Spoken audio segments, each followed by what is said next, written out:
Okay, para sa step number 2 naman po. Again, I will read po yung ating pong procedure. Second step. Identify which phrase within each sentence in the main phrase of that sentence. The main phrase contains the sentence main verb and it stands on its own grammatically. Then, identify all remaining subordinating phrase or phrases. Okay, so, this is the second step. In this step po mga kapatid, kumbaga makakatulong po ito sa atin kung paano po natin na gawin yung pong kasunod na step ng tinatawag po natin na mechanics. I mean yung sa expository preaching using the diagram analysis. Again, we need to break down the sentence.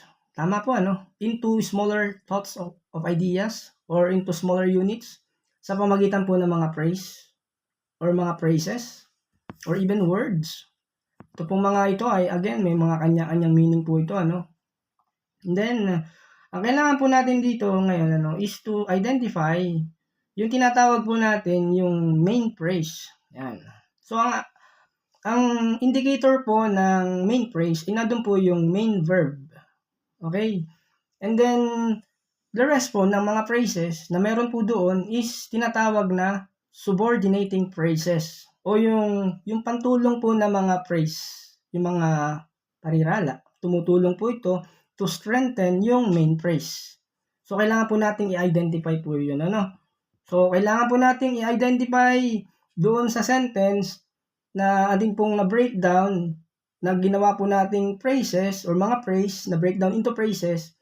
After we break it down, so hahanapin po natin doon yung tinatawag natin na main phrase, as well as yung word na subordinating phrases. So makikita po natin yung pagkakaugnay-ugnay nito, kung paano po nagsusubordinate yung phrases into the main phrase. Okay? Yun po yung gagawin nating susundan nating process sa step na ito. Okay? So, ganun po yung ginagawa natin, We get, yung sa sentence, or we use sentence after sentence. Okay, dun sa sentence na ito, we break it down. Then, after that, again, hanapin po natin dito yung main phrase. And then, nilalagyan po natin to ng label na MP. Ibig sabihin po nun, main phrase. Okay, MP, main phrase. And then, ito pong phrases na ito, it must be isolated, it must be separated. Kaya, sa isip natin, tatanungin na natin, alin kaya dito ang main phrase. So, kapag meron pong main verb, okay, ganun po yung gagawin natin. Lalagyan po natin ng label na MP. Alright? So, dun sa ating pong example, tingnan po natin yung hawak po nating reference para ma-determine po natin dun sa mga phrases na ginawa po natin, na nakita po natin according dun sa sentence, kung alin po yung main phrase. Kunwari, for example, sentence number 1. Di ba po, meron po tayo dun na mga phrases, The end of all things is at hand. Therefore, ito yung pong the end of all things is at hand is one phrase po yun. And then yung second phrase, therefore. Third sentence, be self-controlled and sober-minded. Number 4, for the sake of your prayers. Okay. So, once again, yung pong main phrase natin na binabanggit, meron po siyang main verb. May action word. Okay. So, yun po yung tinitingnan po natin na kailangan po nating alamin what is the main verb. Okay. Which phrase has the main verb? Okay. So, yung other phrases, maaari din po yung may mga verbs, o meron din po yung verbal idea. Okay. At dito sa main phrase, sa sentence, o dun sa phrase na nakita po natin, ito po ay, kumbaga, kaya po niyang mag-stand sa sarili po niya. Okay. Grammatically speaking, yung idea, kaya po niya mag-stand. For example, again, sa 1 Peter 4:7, Ang ginawa po natin dito, yung one verse na ito, one sentence, the end of all things is at hand. Therefore, be self-controlled and sober-minded for the sake of your prayers. 1 Peter 4:7, yun po ay one sentence. Binreak down po natin ito into phrases. Again, the end of all things is at hand. Therefore, second sentence, be self-controlled. Third, and sober-minded for the sake of your prayers. Okay. So, nakita po natin dun sa unang sentence, the end of all things is at hand. So, meron pong verb po doon, yung word na is. Okay. And then, yung phrase po na ito, dahil may verb po siya doon, kumaga ito po ay kaya niyang mag-stand sa sarili po niya. Okay. The end of all things is at hand. This is kind of a unique kind of phrase. So, pero ang gagawin po natin dito, lalagyan po natin ito ng label. Alright, so actually ito po ay tinatawag natin na subordinating phrase. Ito po ay parira lang tumutulong dun sa main phrase po natin. Okay, so dahil po ito po ay subordinating phrase, lalagyan po natin ng label na SP. Okay, it means subordinating phrase.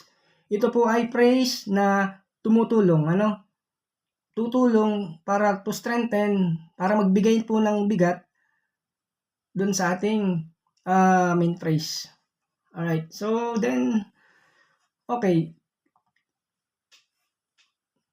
so what else is that, again, nilalagyan po natin ng label na SP. Ang tawag po doon is, yun nga po, yung subordinating phrase. Ngayon, yung pong word na subordinate, okay, so meron po tayong tinatawag na subordinating clause. Kumbaga, yung clause, sugnay po yun, pang sugnay. It is a kind of clause or set of words that cannot stand alone as one complete sentence. It merely complements a sentence. Kumbaga po yung idea po kanina, that the end of all things is at hand. Kumbaga po yung idea niya po ay hindi po kompleto, So, dahil hindi po ito kompleto, we have to label it as subordinating phrase.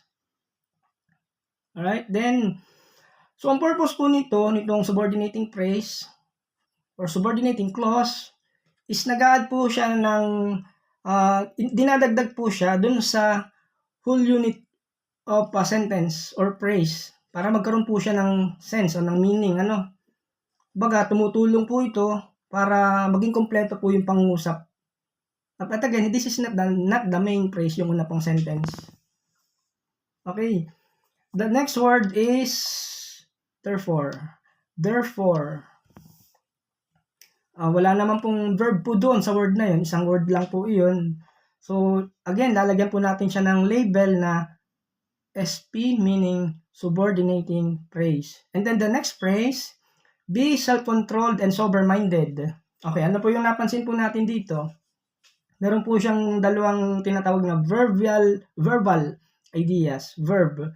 Yung words na self-controlled, then sober-minded. Kaya't maging mapagtimpi kayo. Okay?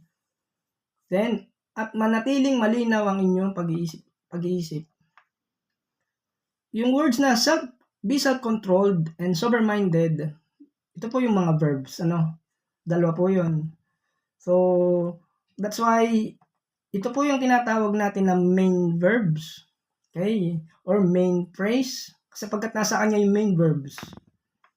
Alright, so next phrase, for the sake of your prayers.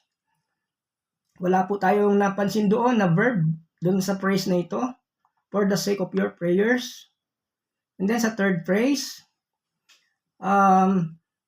okay. So, ano pong nakalagay po doon? The end. Alright. So, ang gagawin po natin dito, since nakita po natin yung sentence na ito na hinati po natin into phrase, yung the end of all things is at hand, pagka tinignan po natin, again, this one is subordinating phrase. Yung word na therefore is also subordinating phrase. And then the phrase, be self-controlled and sober-minded, sapagkat nasa kanya yung verb. yung main verb, be self-controlled and sober-minded. Ito po yung tinatawag natin na main praise. And then for the sake of your prayers is also subordinating praises. Subordinating praise, rather. Okay. So, ganun po yan, in-identify po natin after we have the sentence, hinati po natin dito praise. Yung mga praises po na ito, hinanap po natin dito, alin po doon ang merong main verb. Okay? So, kung wala po sa kanya yung main verb, it means, ang tawag sa kanya, subordinating praise. Okay? First, second, and fourth sentence of praise, subordinating praise po ito. At yung main praise po natin is be self-controlled and sober-minded. Sapagkat yun nga po, nasa kanya yung main verb. Kumbaga ito, kaya po niyang ipakita sa atin yung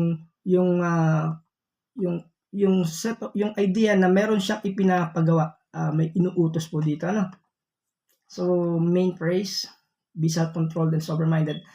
Ngayon naman po, tingnan naman po natin yung pangalawang example.